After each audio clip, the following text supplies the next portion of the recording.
நிறைந்த அல்லாஹ்வின் நல் அடியார்களே, எல்லாம் வல்ல ஏக இறைவன் மனிதர்களுக்கு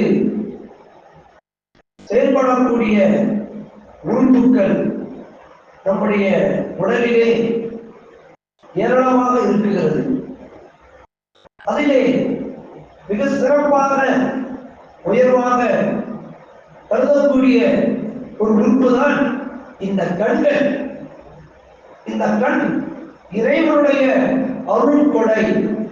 அந்த கண்ணின் மூலமாக நாம் பார்க்கின்றோம்.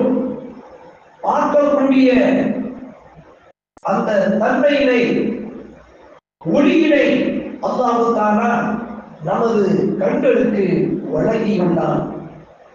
இன்று உலகில் நாம் பார்க்கின்றோம், எத்தனையோ மக்கள் கண்ணிருந்தும் ஆனால் அந்த கண்ணின் மூலமாக, அந்த கண்ணின் வழியாக அவர்களால் பார்க்க இயலாது. நம்மவர்களுக்கு அல்லாஹ் தஆலா அந்த கண்ணின் மூலமாக பார்க்கக்கூடிய ஒளியினை வழங்கியுள்ளார் என்றால், இது இறைவன் நமக்கு வழங்கி இருக்கக்கூடிய அருள் கொடைகளில் மிக பெரும் மாபெரும் அருள் கொடையாக அது திகழ்கிறது.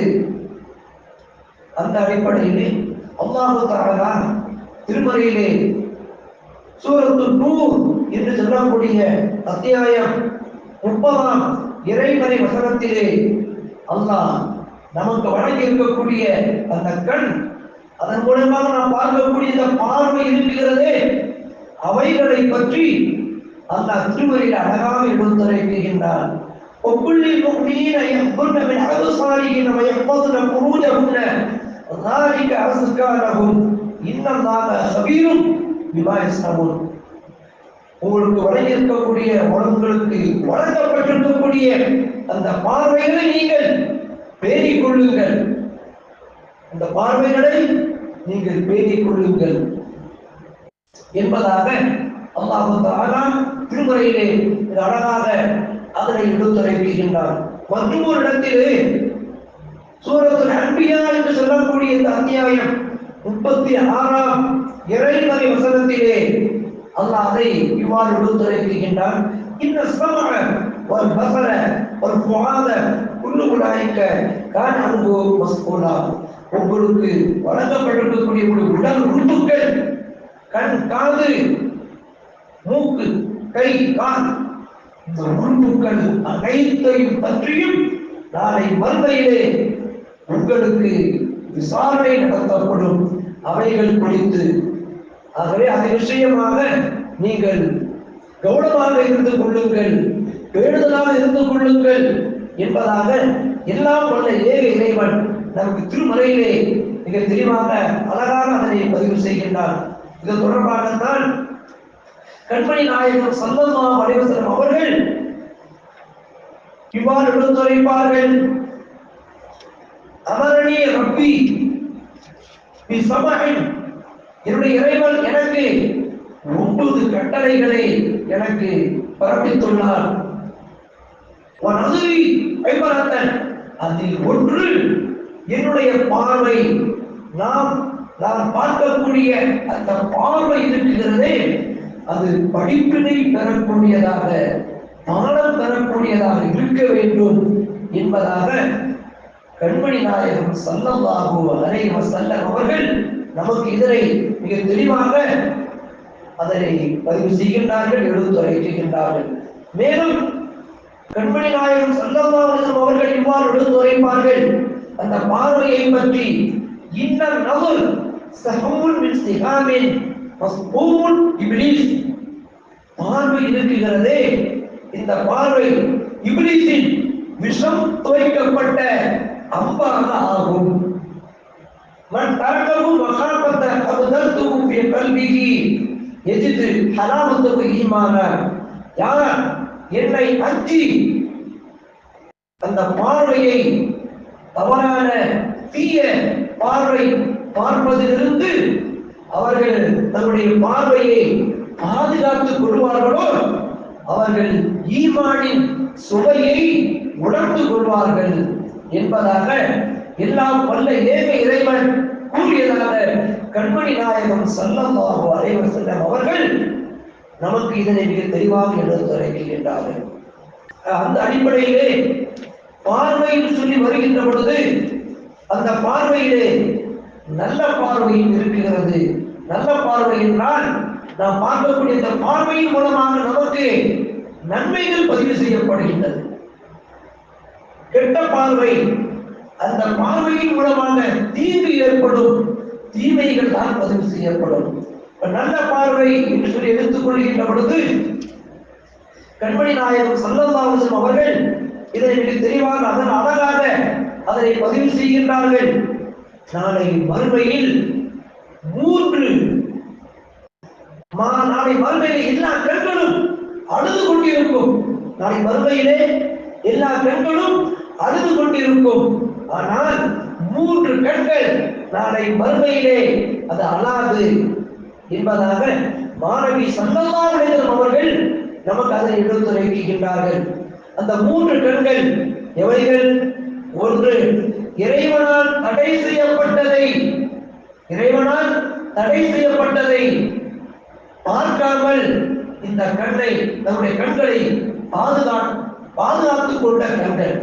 எவைகளெல்லாம் இறைவன் பார்க்க கூடாது என்பதாக இறைவனையும் இறுதி தூதரும் நமக்கு தடை செய்திருப்பார்களோ அது போன்றவற்றிலிருந்து நம்முடைய கண்களை பாதுகாத்து இருக்க வேண்டும். யார் அப்படி பாதுகாத்திருந்தார்களோ அவர்கள் அந்த கண்கள் நாளை மறுமையிலே அழாது. இரண்டாவது, இறைவனுடைய பாதையிலே விழித்திருந்த கண்கள்.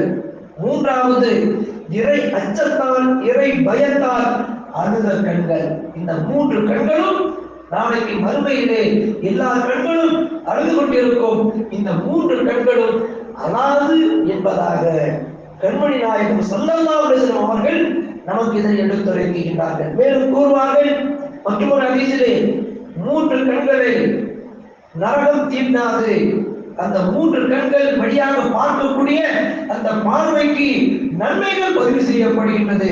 முதலாவதாக காபத்துல்லாவை பார்க்கக்கூடிய இந்த கண்கள், காபத்துல்லாவை பார்க்கக்கூடிய இந்த கண்கள், அந்த காபத்துல்லாவை நாம் பார்த்து கொண்டே இருப்பதற்கு மட்டும் நமக்கு நன்மைகள் பதிவு செய்யப்படுகின்றது. சுப்ஹானல்லாஹ், எவ்வளவு பெரிய நன்மைக்குரிய விஷயம் என்பதை நாம் சிந்தித்து பார்க்க வேண்டும். அதுபோன்று தாய் தந்தையர்களை, நம்மளை பெற்றெடுத்த பெற்றோர்களை அருள் பார்வை பார்க்க வேண்டும். இரக்கத்துடன், கருணையுடன் அந்த தாய் தந்தையர்களை பார்க்கக்கூடிய பார்வை. மூன்றாவது, திருக்குர்ஆனை பார்ப்பது. இந்த திருக்குர்ஆனை பார்ப்பதும் நமக்கு நன்மையாக இருக்கிறது. ஒருவருக்கு ஓத தெரியவில்லை, ஆனால் அந்த குர்ஆனை எடுத்து வைத்து அவர் பார்க்கின்றார் என்றால் அவர் பார்க்கக்கூடிய இந்த பார்வைக்கு நன்மைகள் பதிவு செய்யப்படுகின்றது. மேலும் யார் தாய் தந்தையை அருள் பார்வை, இரக்கத்துடன், கருணையுடன் பார்ப்பார்களோ அவருக்கு ஒரு ஹஜ் செஞ்ச நன்மை பதிவு செய்யப்படுகின்றது.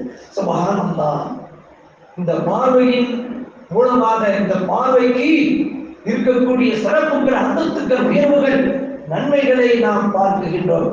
அந்த அடிப்படையிலே அப்ப இந்த பார்வையை கொண்டு நல்லதை நாம் பார்க்க வேண்டும்.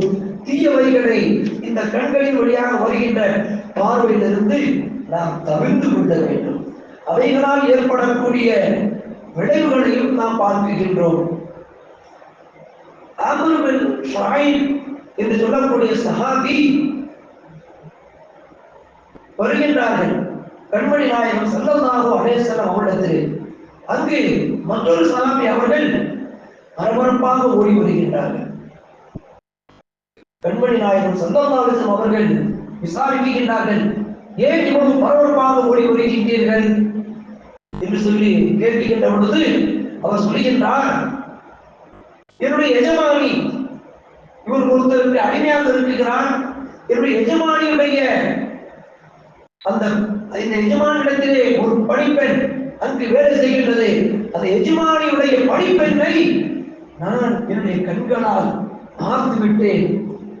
அதனால் அந்த எஜமானி எனது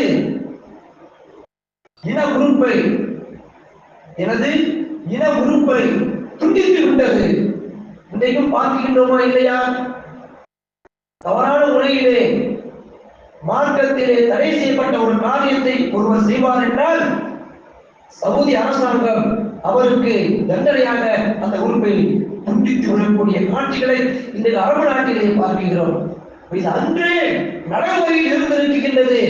கண்மணி நாயகம் ஸல்லல்லாஹு அலைஹி வஸல்லம் அவருடைய காலகட்டத்தில் இருந்திருக்கிறது. ரசூலுல்லாஹ் இப்படி சொல்றாங்க, அந்த சஹாபி யார சொல்லலாம், இந்த மாதிரி இந்த எஜமானி இன உறுப்பை துண்டித்து விட்டது என்பதாக சொன்ன உடனே பெருமானார் ஸல்லல்லாஹு அலைஹி வஸல்லம் அவர்கள் அந்த பெண்ணை கூப்பிட்டு கண்டிக்கவில்லை. மாறாக, நீ விடுதலை பெற்று விட்டாய், உனக்கு விடுதலை கிடைச்சிருச்சு, இதோட நீங்க சென்று விடலாம் என்பதாக சொன்னார்கள். சொல்லக்கூடிய இது ஹதீஸை அஹ்மத் பின் ஷுஐப் ரலியல்லாஹு அன்ஹு அவர்கள் பதிவு செய்கின்றார்கள். அதுபோன்று மற்றொரு நிகழ்வை பார்க்கின்றோம். அப்துல்லாஹ் இப்னு உம்மு மக்தூம் என்று சொல்லக்கூடிய கண் தெரியாத சஹாபி, அந்த பார்வையின் மூலமாக கிடைக்கக்கூடிய நன்மைகளை நாம் பார்த்தோம். இந்த பார்வையை மூலமாக ஏற்படக்கூடிய விளைவுகள், தீங்குகள். உம்மு சல்மா ரலியல்லாஹு அன்ஹா, மைமுனா ரலியல்லாஹு அன்ஹா இவர்கள் இருக்கின்றார்கள். அப்படி இருக்கின்ற பொழுது அப்துல்லாஹ் உம்மு மக்தூம் என்று சொல்லக்கூடிய கண் தெரியாத சஹாபி அதுக்கு வருகை தருகின்றார்கள். அப்போ பெண்கள் எல்லாம் ஆண்களுக்கு முன்னால் தங்களை மறைத்துக் கொள்ள வேண்டும் என்பதாக இறை சட்டம், இந்த சட்டம் இறக்கப்படுவதற்கு முன்பாகவும் என்பதாக ஹதீஸிலே பதிவு செய்யப்பட்டுள்ளது. அப்போ வந்திருக்கின்ற பொழுது பெருமானார் கேட்பார்கள், ஸல்லல்லாஹு அலைஹி வஸல்லம் அவர்கள் உம்மு சல்மா, மைமுனா ரலியல்லாஹு அன்ஹா இருவரையும் பார்த்து, நீங்கள் உங்களை திரையிட்டுக் கொள்ளுங்கள், நீங்கள் உங்களை திரையிட்டுக் கொள்ளுங்கள் என்பதாக சொல்லுகின்றார்கள். அப்பொழுது இருவரும் சொல்லுவார்கள், யார் ரசூலல்லாஹ், அவருக்கு தான் கண் தெரியாது, அவருக்கு தான் கண் தெரியாது, அப்படி இருக்க நாங்கள் ஏன் எங்களை திரையிட்டுக் கொள்ள வேண்டும் என்பதாக சொன்ன பொழுது கண்மணி நாயகம் ஸல்லல்லாஹு அலைஹி வஸல்லம் சொல்லுவார்கள், நீங்கள் அந்த கண்களால் அவரை பார்க்கின்றீர்கள் அல்லவா, அதனால் நீங்கள் உங்களை திரையிட்டுக் கொள்ளுங்கள். சுப்ஹானல்லாஹ், நாம் சிந்தித்து பார்க்க வேண்டும். எந்த அளவு பார்வையுடைய விஷயத்திலே பேணுதலாக நடந்திருக்கின்றார்கள். இந்த நிகழ்வு மூலமாக நாம் தெரிந்து கொள்ள முடிகின்றது. மற்றொரு நிகழ்வை பார்க்கின்றோம். ஆயிஷா ரலியல்லாஹு அன்ஹா அவரிடத்திலே இஸ்ஹாக் என்று சொல்லக்கூடிய ஒரு மாணவர், அவருக்கு கண் தெரியாது, பாடம் நடத்த வருகின்றார்கள். பாடம் படிப்பதற்காக ஆயிஷா ரலியல்லாஹு அன்ஹா அவருடைய தெரிவார் என்ன செய்யறாங்க, வர்றாங்க. வருகின்ற பொழுது ஆயிஷா ரலியல்லாஹு அன்ஹா அவர்கள் தங்களை திரையிட்டுக் கொண்டுதான் பாடம் நடத்துவார்கள். அவங்க கேட்பாங்க, எனக்கு தான் பார்வை தெரியாத, அப்படி இருக்கின்ற பொழுது நீங்கள் ஏன் உங்களை திரையிட்டுக் கொள்கின்றீர்கள், உங்களுக்கு பார்வை தெரியாது, ஆனால் நான் உங்களை பார்க்கின்றேன், அதனால் நான் எனக்கு திரையிட்டுக் கொண்டேன் என்பதாக சொன்ன நிகழ்வையும் நாம் பார்க்கின்றோம்.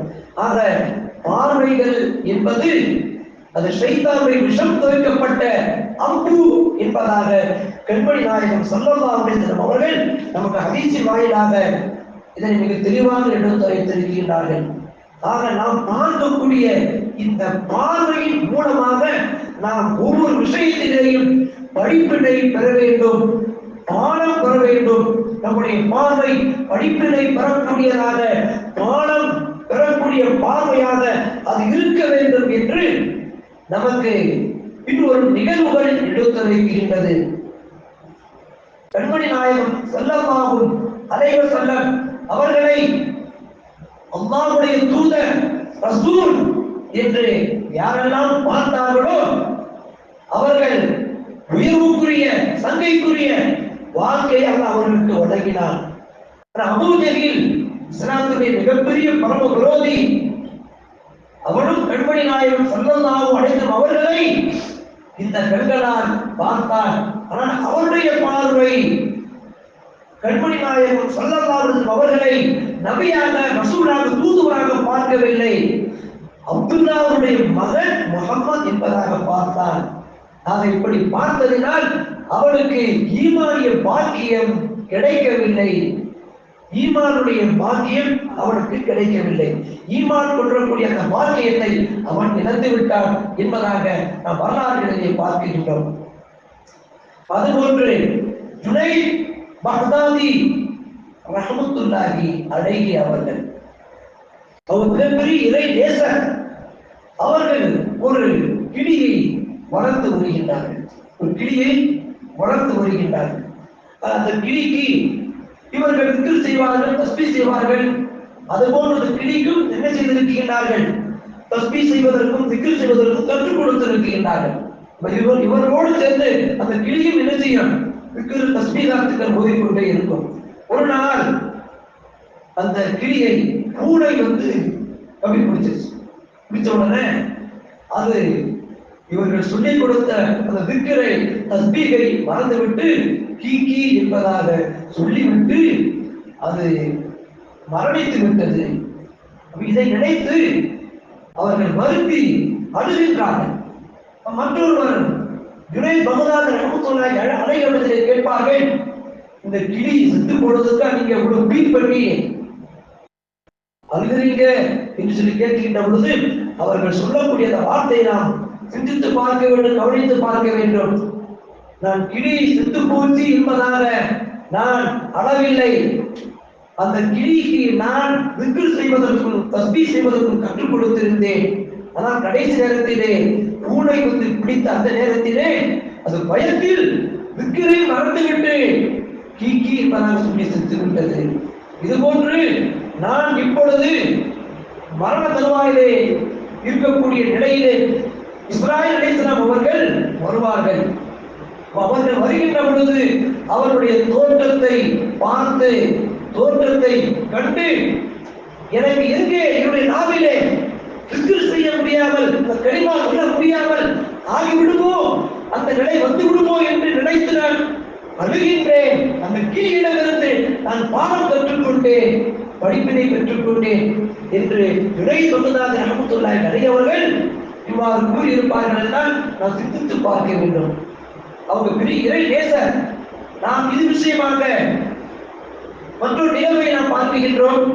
யார் இறைவனை அஞ்சு பயந்து இந்த உலகத்திலே வாழ்வார்களோ, இறை கடமையை நிறைவேற்றி இறைவனுடைய அச்சத்தோடு யார் வாழ்வார்களோ அப்படிப்பட்டவர்களுக்கு அவருடைய ரூஹை வாங்குகின்ற பொழுது அந்த மலக்கு வெண்பட்டு கொண்டு வெண்பட்டு சுவர்க்கத்தில் வெண்பட்டை எடுத்துட்டு வந்து அந்த வெண்பட்டை கொண்டு அவர்களுக்கு நற்செய்தி கூறியவாறு அவருடைய ரூஹ் வாங்கப்படும் என்பதாக இறைமுறையில் நமக்கு எடுத்துரைக்கிறது.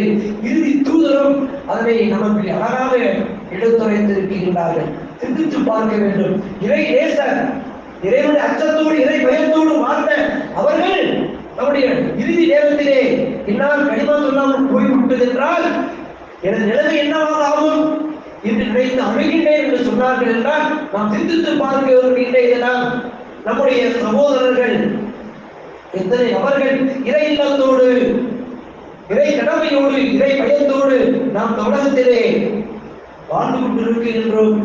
யார் இறையச்சம் இல்லாமல், இறை தொடர்பு இல்லாமல், இறை கடமை நிறைவேற்றாமல் இருப்பார்களோ அப்படிப்பட்டவர்களுக்கு ரூஹை வாங்கக்கூடிய அந்த மலக்குமார்கள் வரக்கூடிய அந்த தோற்றத்தையும் திருமறையை பதிவு செய்கின்றார். கற்பனை நாயகம் சொல்லாத அவர்கள் நமக்கு அழகாக எடுத்துரைத்திருக்கின்றார்கள். விகாரமான தோற்றத்துடன் அந்த இஸ்ராயீல் அலைஹிஸ்ஸலாம் அவர்கள் ரூஹை வாங்க வருவார்கள். அந்த நேரத்திலே அப்படிப்பட்டவருக்கு அந்த தோற்றத்தை பார்த்தவுடன் உண்மையிலே கனிமா சொல்வதற்கு நாமும் வரவே வராது. அல்லாஹ் பாதுகாக்க வேண்டும். ஆக நாம் இந்த உலகத்திலே வாழும் காலமெல்லாம் ஒரு விஷயத்திலிருந்து நாம் பாடம் பெற்றுக் கொள்ள வேண்டும், படிப்பினை பெற வேண்டும். அதுபோன்று மற்றொரு இணை நேசர் அவர்கள் கடலிலே பயணம் சென்று வருகின்றார்கள், பயணித்து வருகின்றார்கள். வந்தவுடன் ஒருவர் கேட்கின்றார்கள், கடல்ல போயிட்டு வந்திருக்கீங்க, அந்த கடலில் இருந்து நீங்க என்ன பார்த்துட்டு வந்தீங்க? நான் கடலை பார்த்து வரவில்லை, அந்த கடலில் இருந்து பாடம் படிப்பினை பெற்று வந்துள்ளேன். எப்படி தெரியுமா? அந்த கடலில் இருக்கக்கூடிய மீன்கள் என்னிடத்திலே பேசியது போன்று ஒரு உணர்வு, அந்த மீன்கள் எல்லாம் இடத்திலே பேசியது போன்று ஒரு உணர்வு. நாங்கள் உப்பு தண்ணீர் தான் இருக்குகின்றோம், ஆனால் என்னுடைய உடம்பிலே உப்பு ஒட்டுவதில்லை. அதுபோன்று இந்த உலகிலே நாம் வாழ்ந்து கொண்டிருக்கின்றோம். இந்த உலகத்தினுடைய ஆசை நம்முடைய உள்ளத்திலே அது இல்லாமல் இருக்க வேண்டும். உலகத்திலே வாழக்கூடிய நாம் இந்த உலகத்தினுடைய ஆசைகள் இல்லாமல் இருக்க வேண்டும் என்று மீறி மூலமாக நாம் பாடம் பயின்று வந்தேன், படிப்பினை பெற்று வந்தேன் என்பதாக மற்றும் ஒரு இடைநேசர் அவர்கள் இவ்வாறு கூறிய நிகழ்வையும் நாம் பார்க்கின்றோம். ஆக இந்த பார்வையின் மூலமாக ஏற்பட்ட இழப்புகளை நாம் பார்க்கின்றோம். அபுல் ஹசன் சாதுரி ரஹ்மத்துல்லாஹி அலைஹி அவர்கள் ஒருவரை ஒரு இறை இல்லத்திற்கு இமாமாக நியமித்திருக்கின்றார். இப்ப இமாமாக இருக்கக்கூடியவங்க அங்கே வர்றாங்க பதில் தொழுகைக்காக வேண்டி. தொழுகைக்கு வருகின்ற பொழுது அபுல் ஹசன் சாதுரி ரஹ்மத்துல்லாஹி அலைஹி அவர்கள் அந்த இமாமை தடுத்து நிறுத்தி விட்டார்கள்.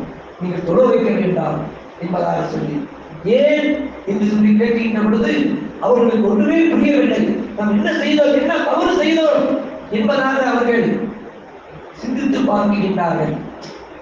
பார்க்கின்ற பொழுது அவர் வரக்கூடிய வழியிலே ஒரு பெண்ணை இஸ்லாம் நமக்கு மார்க்கம் அனுமதிக்கப்பட்ட முறையிலே ஒரு தடவை நாம் யதார்த்தமாக பார்க்கக்கூடிய பார்வை நமக்கு ஹலால். அதை விடுத்து மறுபடியும் மீண்டும் நாம் நம்முடைய பார்வையை திருப்புவோம் என்றால் அந்த பார்வை நமக்கு ஹராம், தடை செய்யப்பட்ட பார்வை என்பதாக மாணவிகளுடைய மணிமொழி நமக்கு மிக தெளிவாக எடுத்துரைக்கின்றது. இது போன்ற தவறு நிகழ்த்தி விட்டது. இதை அல்லாஹ் தஆலா அபுல் ஹசன் சாதுரி ரஹ்மத்துல்லாஹி அலைஹி அவர்களுக்கு உணர்த்தி காட்டி கொண்டார். அதனால என்ன செஞ்சாங்க, அந்த இமாமை நீங்க தொழ வைக்க கூடாது. சிந்தித்து பார்த்து தெரிஞ்சிருச்சு, ஓ நாம செஞ்ச தவறு இதுதான் என்பதாக. உடனே அந்த இமாம் அவர்கள் அந்த தவற்றை நினைத்து வருத்தி தௌபா செய்துவிட்டு மறுநாள் வருகின்றார்கள். மறுநாள் அபுல் ஹசன் சாதுரி ரஹ்மத்துல்லாஹி அலைஹி அவர்கள் அவர்களை தொழ வைப்பதற்கு அனுமதி கொடுத்தார்கள். இந்த சிறப்பு நிகழ்வையும் நாம் பார்க்கின்றோம். அடுத்ததாக நபியினா ஈசா அலைஹிஸ்ஸலாம் அவர்கள் ஒரு ஊருக்கு செல்கின்றார்கள். அந்த ஊர் தண்ணீர் அருவி நல்ல செழிப்பாக இருக்கு, மரம் செடி கொடி எல்லாம் வளர்ந்து நல்ல பசுமையான நிலையிலே அந்த ஊராகின்றது. செல்வ செழிப்போடு அது இருக்குகிறது. அந்த ஊரை கடந்து செல்கின்றார்கள். சில ஆண்டுகளுக்கு பிறகு திரும்பவும் அதே ஊரில் வழியாக வருகின்ற பொழுது முந்தி இருந்த நிலைமைக்கு மாற்றமாக இப்பொழுது அந்த ஊருடைய நிலைமை மாறி இருக்கிறது. தண்ணி அருவியிலே தண்ணி இல்லை, செடி கொடி மரம் எல்லாம் விவசாயம் எல்லாம் மறந்து போய்விட்டது. பஞ்சம் அங்கே தரை விழுந்து ஆடுகின்றது. அந்த அளவுக்கு அந்த ஊருடைய நிலைமை அலைகளாக மாறிவிட்டது. ஏன் என்று விசாரிக்கின்றார்கள். விசாரிக்கின்ற பொழுது அது சொல்லப்படக்கூடிய செய்திகள் நாம் நன்றாக கவனத்திலே கொள்ள வேண்டும். இந்த ஆற்றிலே தொழுகை இல்லாதவர் ஒருவர் தன்னுடைய முகத்தை கொண்டு அந்த முகத்தை அதிலே கழுவினார். தொழுகையே இல்லாதவர் ஒருவர் இந்த ஆற்றிலே தன்னுடைய முகத்தை கழுவினார். அங்கிருந்து இந்த தண்ணியும் வந்துவிட்டது, இந்த ஊரும் பாழாக ஆகிவிட்டது. அந்த பாழா போன பார்வையின் காரணமாக ஒரு ஊரே பாழாகிவிட்டது என்றால் நாம் சிந்தித்து பார்க்க வேண்டும். அதனுடைய அடிப்படையில் தான் இன்றும் அன்றும் வடகிலே இருந்திருக்கிறது. நம்முடைய இல்லங்களிலே வாசலிலே திரையில் தொங்கு விடுவது வழமை. ஏன் இது போன்று தொழாதவர்களுடைய பார்வை நம்ம இல்லத்தில் உள்ளவர்கள் மீது விழுந்து விடக்கூடாது என்பதற்காக நம்ம இல்லங்களிலே வாயிலே திரைகள் போடப்படுகின்றது. இதுதான் அதற்கு காரணம். இன்றைக்கு அந்த திரை போடக்கூடிய அந்த திரையை நவீன மாடல்களிலே டிசைன்களிலே இந்த சடங்கு மாதிரி அது ஆகிவிட்டது. அந்த திரை போடக்கூடிய விஷயத்திலேயும் இப்படி ஒரு படிப்பினை இருக்கிறது என்பதை இந்த வரலாறு நமக்கு எடுத்துரைக்கின்றது. கண்ணியத்திற்குரியவர்களே, ஒரு தொழுகை இல்லாதவர் அந்த ஆற்றிலே தன்னுடைய முகத்தை கழுவினார் என்றவுடன் அந்த ஊரை பாழாகி போய்விட்டது என்று சொல்லி பார்க்கின்ற பொழுது நாம் சிந்தித்து பார்க்க வேண்டும். தொடரக்கூடாத தொழுகையாளிகள் இல்லாதவர்கள் நம்முடைய பார்வை தொடரக்கூடியவர்கள் மீது படத்தான் செய்கின்றது. இதே போன்று ஒருவருடைய பார்வையின் மூலமாக அல்லாஹ் தஆலா ஒரு பெண்மணிக்கு விமோசனத்தை வழங்கினார் என்று சொல்லக்கூடிய ஒரு வரலாறை நாம் பார்க்கின்றோம். டெல்லியிலே ஷாம் என்று சொல்லக்கூடிய இறை சையது ஷாம் என்று சொல்லக்கூடிய ஒரு இறை நேசர் அவர்கள் அந்த டெல்லி நகரத்திலே ஒரு இடத்திலே குதிரையில போய்கிட்டு இருக்காங்க. போய்கிட்டு இருக்கும் பொழுது ஒரு ஏரியா வருது. அந்த ஏரியாவில் இருக்கக்கூடிய பெண்மணி தவறான நடத்தை கொண்டவர். அந்த பெண்மணியை தாண்டி யாருமே சென்று கொள்ள முடியாது. யாராக இருந்தாலும் தன்னுடைய வலையிலே அந்த பெண்மண் விழ வைத்து விடும். அந்த அளவுக்கு தன்னுடைய துணியிலே கைத்திருந்தது. அப்படிப்பட்ட நிலையிலே சையது ஷாம் என்று சொல்லக்கூடிய இந்த இறைநேசர் அவர்கள் அந்த பெண்ணை கடந்து சென்று விட்டார். இவருடைய பார்வை அந்த பெண்மணியின் மீது பட்டுவிட்டது. அந்த பெண்ணை கடந்து சென்று விட்டார்கள். சென்று கொஞ்ச தூரம் சென்றவுடனே இந்த தவறான நடத்தை கொண்ட அந்த பெண்மணி ஓடோடி வருகின்றது. வந்து சையது ஷாம் இது சொல்லக்கூடிய இறைநேசருடைய குதிரையுடைய காலை பிடித்துக் கொண்டு, நான் ஒரு பெரிய பாவத்தை செய்துவிட்டேன், என்னை மன்னியுங்கள், எனக்கு மன்னிப்பு வழங்க வேண்டும் என்பதாக சொல்லி என்ன செஞ்சிருச்சு, நான் இப்படி ஒரு தவறை செய்து கொண்டிருந்தேன்.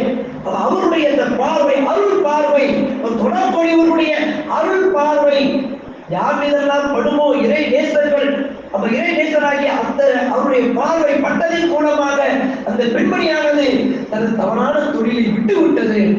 கடைசியிலே இறை நேசர் அவர்கள் அங்கு இருக்கக்கூடியவர்களுக்கு அந்த மணப்பெண்ணை மணமுடித்து அது அந்த பெண்மணியும் பின்னால் அது மிகப்பெரும் வழியாக திகழ்ந்தது என்பதாக வரலாற்றிலே பதிவு செய்யப்படுகின்றது. ஆக நாம் பார்க்கக்கூடிய பார்வையின் மூலமாக அந்த பார்வையிலே படிப்பினை இருக்க வேண்டும், பாடம் பெறக்கூடிய பார்வையாக நம்முடைய பார்வையில் இருக்க வேண்டும் என்று நமக்கு வலியுறுத்தப்படுகின்றது. ஆக அந்த அடிப்படையிலே கண்ணியத்திற்குரிய அல்லாஹ்வின் நல்லடியார்களே, நாம் ஒரு விஷயத்தை பார்க்கின்ற உலகத்திலே பார்ப்பான். இதுக்கு ஒரு சில நிகழ்வை கூறி முடித்து வருகின்றேன். நம்முடைய பார்வை, நம்முடைய உள்ளங்கள், எண்ணங்கள் எல்லாம் நல்லதாக அமைய வேண்டும். ஏதோ பார்வையும் ஒன்று இருக்கு, அப்புறம் அசால்ட்டா பார்க்கறது, புரியுதா? அதுபோன்ற பார்வையை விட்டு நம்ம தவிர்த்துக் கொள்ள வேண்டும். இதற்கு உதாரணமாக கண்மணி நாயகம் ஸல்லல்லாஹு அலைஹி வஸல்லம் அவர்களுடைய காலகட்டத்திலே ஒரு சஹாபி அவர்கள் பள்ளிக்கு வருவாங்க. 3 நாள் தொடர்ந்து வர்றாங்க. அவங்க பார்த்து சொல்லுவாங்க, இவர் சொர்க்கவாதி என்பார்கள், சொர்க்கவாதி என்பார்கள். இதை அந்த சஹாபாக்கள் கூட்டத்தில் இருந்த ஒரு சஹாபி அவர்கள் பெருமானாருடைய வாயிலிருந்து ஒரு சொர்க்கவாதி என்பதாக சொல்லப்பட்டுள்ளார். ஆக இவரது ஏதாவது விஷயத்த தன்மை இருக்கிறது, அதை அறிந்து நாமும் அந்த பெயரை எடுக்க வேண்டும் என்ற உன்னத நோக்கத்தோடு அந்த சஹாபியுடைய வீட்டுக்கு போறாங்க. போய் அவரை 3 நாள் தொடர்ந்து கண்காணித்து பார்க்கின்றார்கள். இவரும் அவர் எது எல்லாரும் சரிசம உடையாமல் தான் செய்கின்றார்கள். கடைசியிலே சொல்லுவாங்க, பெருமானாருடைய வாயினால் சோழவாதி என்பதாக கூறப்பட்டுள்ளீர்கள், உங்களுக்கு ஏதோ ஒரு விசேஷ அமல் இருக்கிறது, அதை தெரிந்து நான் அமல் செய்து நானும் அந்த பெயரை பெற வேண்டும் என்ற ஆசையிலே உங்களிடத்தில் வந்தேன், எதையும் உங்களுக்கு கண்டுபிடிக்க முடியவில்லை, தன்னிடத்தில் இருக்கக்கூடிய அந்த விஷயம் என்ன என்பதாக தன்மை என்ன என்று சொல்லி கேட்கின்ற பொழுது அவங்க சொல்லுவாங்க, யாரையும் ஏளனத்தோடு பார்ப்பது கிடையாது, யாரை பார்த்தாலும் என்னுடைய உள்ளத்திலே நல்ல எண்ணம் தாத்தோடு நல்ல பார்வையினால் அவரை பார்ப்பேன், இவரா இதுக்கு சரிப்பட்டு வர மாட்டாரு அப்படின்னு என்ன செய்யறதில்ல, அசால்ட்டாக குடும்பக்கான ஏழன பார்வை யாரையும் பார்ப்பதில்லை, நல்ல கண்ணோட்டத்தோடு தான் நான் பார்ப்பேன் என்பதாக அந்த சஹாபி அவர்கள் சொல்லி காமிக்கின்றார்கள். அதுபோன்று இங்கு நாம் இந்த பள்ளியிலே இமாமாக பணி செய்யக்கூடிய இமாமாக இருக்கட்டும் அல்லது வாத்தினாக இருக்கட்டும், நம்முடைய பார்வை எப்படி இருக்க வேண்டும், நம்முடைய பள்ளிக்கு பணி செய்யக்கூடிய இமாம் அவர்கள், நம்முடைய பள்ளிக்கு பணி செய்யக்கூடிய பிலால் அவர்கள் என்ற கண்ணோட்டத்தோடு தான் நாம் பார்க்க வேண்டும். உங்களுக்கு மாற்று கண்ணோட்டத்தோடு இவங்க என்ன செஞ்சது, என்ன செய்யணும், நாங்கள் எந்த கொள்கையில் இருக்கின்றோமோ அதனை இவர்கள் இருக்க வேண்டும், எப்படி வழிக்கு இவர்கள் வந்துவிட வேண்டும் என்பதாக அந்த நிலையை நமக்கு என்ன செய்யக்கூடாது, அது வரக்கூடாது. இமாம் பணி செய்து வந்திருக்கின்றார்கள், அவருடைய பணிகள் நமக்கு சிறப்பாக இருக்கிறது என்று இந்த கண்ணோட்டத்தோடு இங்கு அல்ல எல்லா இடங்களிலேயும் எங்கெல்லாம் இமாம்கள் பணி செய்கின்றார்களோ அந்த இமாம்களை இமாம் என்ற அந்த கண்ணோட்டத்தோடு பார்க்கப்படும் என்றால், இமாம்கள் பள்ளியில் இருக்கக்கூடிய இமாம்கள் அந்த பள்ளியிலே நிலையாக நிலைத்திருப்பார்கள். அது எந்த மாற்றுக்களுக்கு சந்தேகமே கிடையாது. ஒவ்வொரு படியிலையும் பார்க்கின்றோம். இமாம் இமாம்ங்கிற அடிப்படையில பார்க்கறது இல்லை. அவர் நிர்வாகத்தில் இருக்கக்கூடிய யாரையும் குறைவாக சொல்லியதில்லை, வேற இடத்தில் நடக்கக்கூடிய செய்திகளை சொல்லி காண்பிக்கிறேன். விழாவா இருக்கட்டும், விழா பார்க்க பொழுது அவர்கள் இறை இல்லை, இறை தொண்டை செய்யக்கூடிய விழா என்பதாக பார்ப்பதில்லை. நம்ம பள்ளிக்கு வேலைக்கு வச்சிருக்கக்கூடிய வேலையா என்பதாக சில இடங்களிலே அந்த காட்சிகள் எல்லாம் பார்க்கின்றோம். மரியாதை குறைவாக நடத்துவது இது போன்ற செயலா இருக்கு. வாயா இப்படிதான் கூப்பிடக்கூடிய இடங்கள்லாம் இருக்கின்றது. ஆனால் நம்முடைய கண்ணோட்டமுடைய பார்வை எதையுமே நல்ல கண்ணோட்டத்தோடு, நல்ல சிந்தனையோடு, நல்ல நோக்கத்தோடு நாம் பார்ப்போம் என்றால் நமக்கு வெற்றிகள் அந்த அடிப்படையிலே அதான் நமக்கு வழங்கி இருக்கக்கூடிய இந்த கண்கள் தான் நாம் இப்பொழுது பார்வையோடு இருக்கின்றோமே. இதே கண்களை நாளைக்கு மறுமையிலே அல்லாஹ் கண் பார்வை இல்லாமல் நம்மளை எழுப்புகின்றார். அல்லாஹ் தஆலா குர்ஆனிலே சொல்லி காண்பிக்கின்றார். குர்ஆனில் இவர்களை எழுப்புவோம் என்பதாக. ஒருவர் கேட்பாங்க, யா அல்லாஹ், இந்த உலகத்தில் நாம் கண் பார்வையோடு இருந்தோம், இங்கே ஏன் எங்களை குர்ஆனில் எழுப்புகின்றாய் என்பதாக கேட்கின்ற பொழுது, ஆம், உலகத்தில் கண் பார்வையோடு இருந்தீர்கள் தான், அது எந்த சந்தேகம் இல்லை. ஆனால் நம்முடைய உத்தரவுகள், நம்முடைய அத்தாட்சிகள், நம்முடைய கட்டளைகள் வந்த பொழுது நீங்கள் அவைகளை இந்த கண்கள் கொண்டு நீங்கள் பார்க்க மறந்து விட்டீர்கள். ஆகவே அந்த பார்வை, அந்த இறை கட்டளைகளின்படி நீங்கள் நடப்பதற்கும் நீங்கள் தவறிவிட்டீர்கள். ஆகவே உங்களை இங்கு நாம் குருடராக இருப்பினோம் என்று அந்த இறைவன் சொல்லுகின்றார். ஆக எல்லாம் வல்ல ஏக இறைவன் நாம் இங்கு எப்படி பார்வையோடு இருக்கின்றோமோ இதே போல நாளை மறுமையிலும் இந்த இரு கண்கள் மூலமாக முடிவுடன் பார்வையோடு வல்ல இறைவன் நம் அனைவர்களையும் எழுப்பக்கூடிய வாக்கியத்தை வல்ல இறைவன் நம் சமுதாய மக்கள் அனைவர்களும் நல்ல தந்த அறிவுரிவானாக என்று சொல்லக்கூடிய இந்த துவாவுடன் இந்த வார்த்தைகளை நிறைவு செய்து கொள்கின்றேன். அல்ஹம்துலில்லாஹி ரப்பில் ஆலமீன். அஸ்ஸலாமு அலைக்கும் வரஹ்மத்துல்லாஹி தஆலா வ பரகாத்துஹு.